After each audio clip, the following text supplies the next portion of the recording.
Hi, xin chào các bạn, chào mừng các bạn đã trở lại với kênh Gió Mùa Ký Sự. Lời đầu tiên thì xin được chúc cho các bạn có thật nhiều sức khỏe và thật nhiều niềm vui trong cuộc sống. Thì hôm nay mình bận quá, mình có ít chia sẻ trên video trên kênh của mình thì mong các bạn thông cảm. Thì hôm nay mình có chia sẻ đôi chút về cái tiến độ ở tại dự án tuyến đường sắt Metro số 1 Bến Thành Suối Tiên ở tại khu vực của Suối Tiên nha các bạn. Đây chính là nhà ga Suối Tiên nè. Thì xéo bên song hành với đường bên dưới đó chính là đường Sa Lộ Hà Nội, và bên trên đó chính là đường sắt Metro số 1 Bến Thành Suối Tiên ở tại khu vực của Suối Tiên. Và bên tay phải mình á, bên làn đường bên kia thì đó chính là khu vực của khu du lịch công viên Suối Tiên nha các bạn. Thì đây chính là cái nhà ga Suối Tiên, các bạn thấy bên dưới thì đã hoàn thiện 99% rồi đó.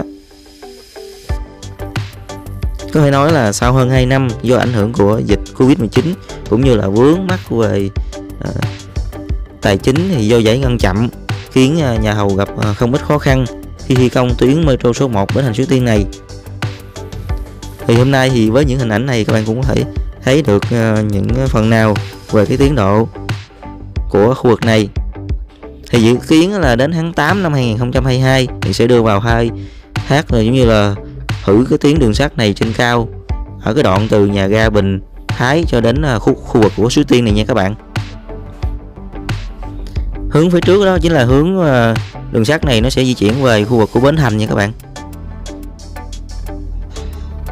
Đó. Thì và cuối năm 2022 sẽ đưa vào chạy thử trên toàn tuyến, và sau đó năm 2023 sẽ đưa vào khai thác thương mại với giá vé từ 9.000 cho đến 30.000 đồng cho mỗi một đoạn nha các bạn.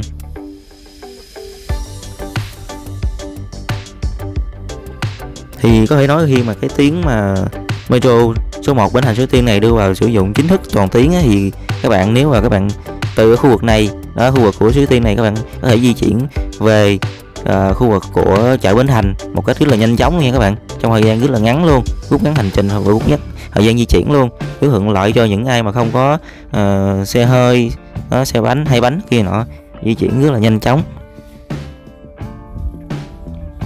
Thì cái khu vực của nhà ga Metro Suối Tiên này thì nó gần với khu vực của điểm cuối của tuyến đường sắt này. Thì điểm cuối của tuyến đường sắt này thì nó cách với nhà ga Metro Suối Tiên này thì ở khu vực của Depot Long Bình á, khoảng 3 km.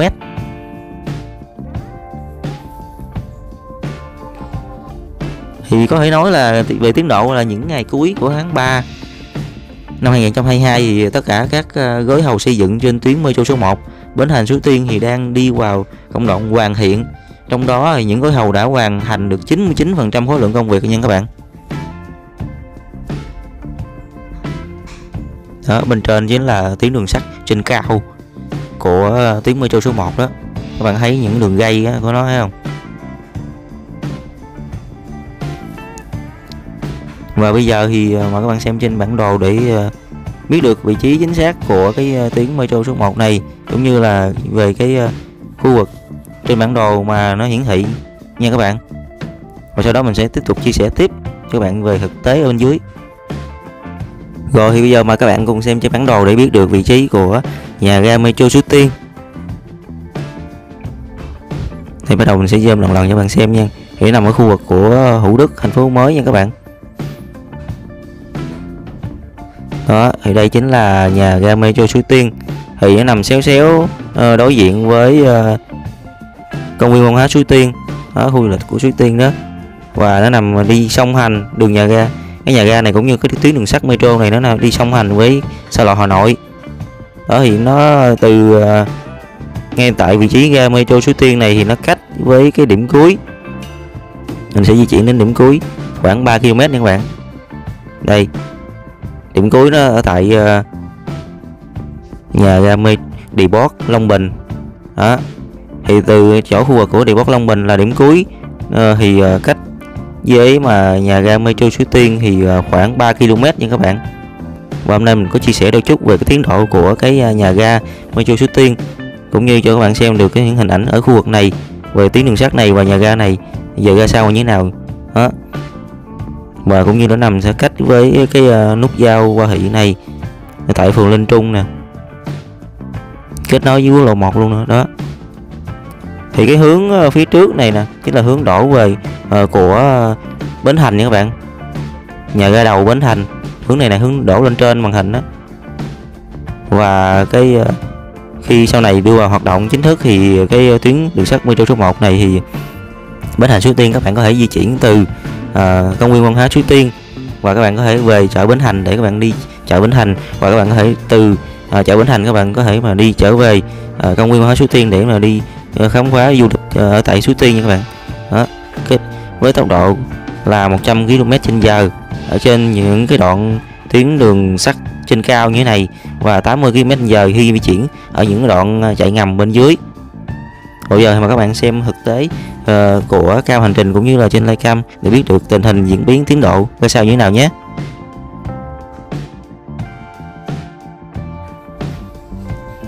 Hiện tại thì mình đang di chuyển ở bên dưới dạ cầu của cái tuyến đường sắt Metro số 1 ở trên cao nè. Cái đoạn này là đoạn di chuyển trên cao khu vực của Metro Suối Tiên này các bạn. Bạn thấy bên trên đó chính là tuyến đường sắt của cái Metro số 1 á. Giờ mình sẽ di chuyển đến phía trước là cái nhà ga Metro Suối Tiên nha các bạn, để các bạn thấy được cận cảnh ở bên dưới người ta thi công như thế nào. Mình đang di chuyển bên dưới dạ cầu, sắp tới khu vực của cái nhà ga rồi đó. Thì nơi vị trí nhà ga đó thì các bạn để các bạn có thể vào nhà ga để các bạn lên trên cái những cái tàu, những cái toa tàu để các bạn di chuyển đến những cái khu vực mà các bạn cần đi.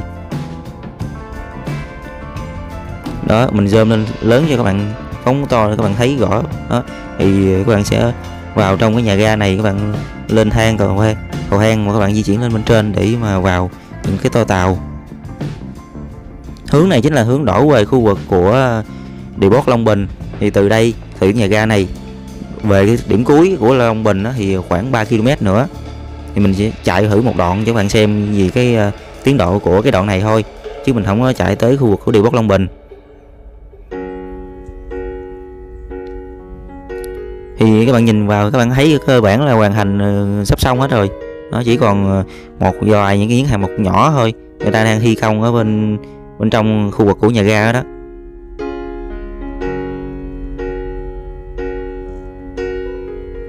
Bên tay phải mình đó, chứ bên trên đó chính là đường xa lộ Hà Nội. Bây giờ mình sẽ ghé vào khu vực của xa lộ Hà Nội để mình di chuyển trên cái tuyến đường xa lộ Hà Nội để mà nhìn vào bên trong cho các bạn xem được cái góc cạnh một cái hướng khác từ bên phía mà đường xa lộ Hà Nội vào bên trong cái tuyến đường sắt Metro số 1 ở khu vực của Suối Tiên này. Đó, các bạn hãy nhìn thấy bên kia lộ đó chính là khu vực khu du lịch của Suối Tiên.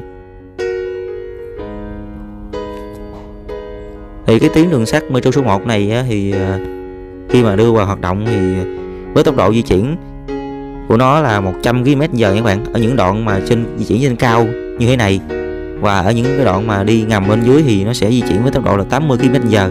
Đây chính là cảnh khu vực của bên ngoài đường xa lộ Hà Nội, nhìn vào bên trong nhà ga nè.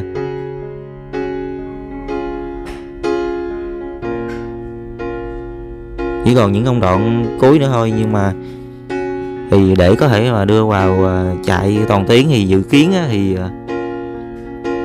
khoảng đầu năm 2023, thì cuối năm nay 2022 này người ta sẽ chạy thử nghiệm một đoạn nào đó trên cái tuyến này và ngay tại khu vực của Metro Suối Tiên này.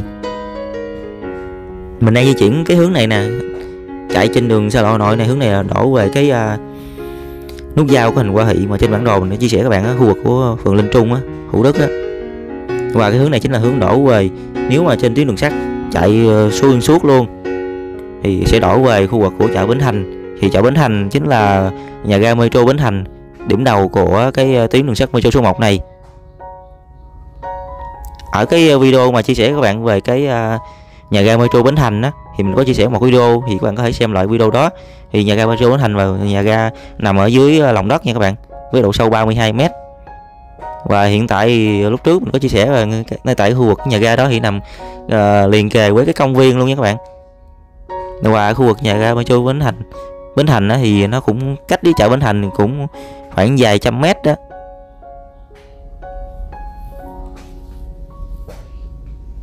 Đó thì hiện tại thì ban quản lý dự án đường sắt đô thị thành phố Hồ Chí Minh đã nhập khẩu được 13 trên 17 đoàn tàu do phía đối tác Nhật Bản sản xuất, được đưa về Depot Long Bình để vận hành thử nha các bạn. Đó, nói chung người ta vẫn đang thử nghiệm một đoạn nào đó mà nó đã hoàn thành và trên tuyến đường sắt rồi, trên đường dây đường sắt này. Thì theo thiết kế thì mỗi đoàn tàu gồm 3 toa giáp hoàn chỉnh dài 61,5 m, có sức chở tổng cộng là 930 hành khách nha các bạn. Trong đó thì có 147 hành khách thì được ngồi ghế và 783 hành khách đứng.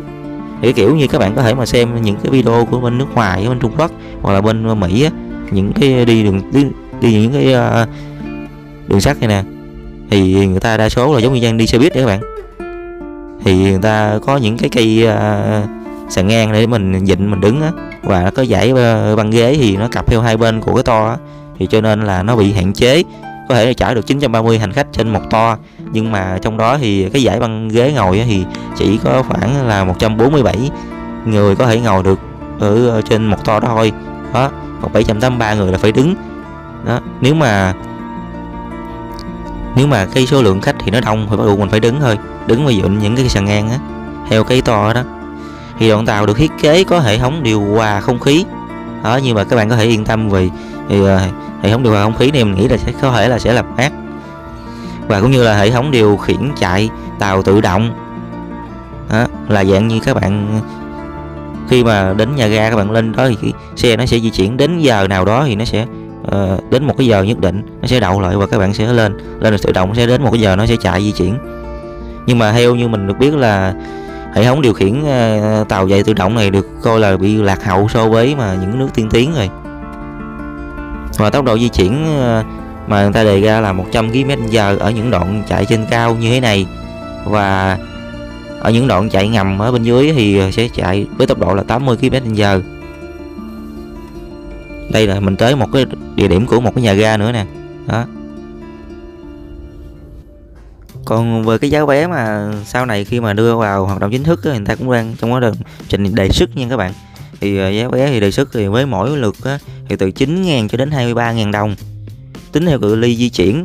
Đó, có nghĩa là chạy theo một đoạn 1 km hay bao nhiêu đó thì người ta sẽ tính là 9.000 hoặc là tới 23.000 cho cái tuyến mà metro số 1 Bến Thành Suối Tiên này. Thì theo đó thì giá vé tháng là khoảng 320.000 đồng, còn mà vé một ngày á là 46.000 đồng. Thì các bạn khi mà mua cái vé, ví dụ các bạn bỏ ra 46.000 đồng đi, thì trong một ngày đó các bạn có thể mà lên trên cái tàu của metro số 1 này, thì các bạn có thể mà trên đó cả một ngày đó các bạn có thể di chuyển đi đâu thì thích với cái vé đó trong một ngày các bạn. Còn vé 3 ngày thì 104.000 đồng. Nếu hành khách có nhu cầu đi lại nhiều có thể mua một vé 320.000 đồng cho nó tiện, thì di chuyển nguyên một tháng luôn. Đó.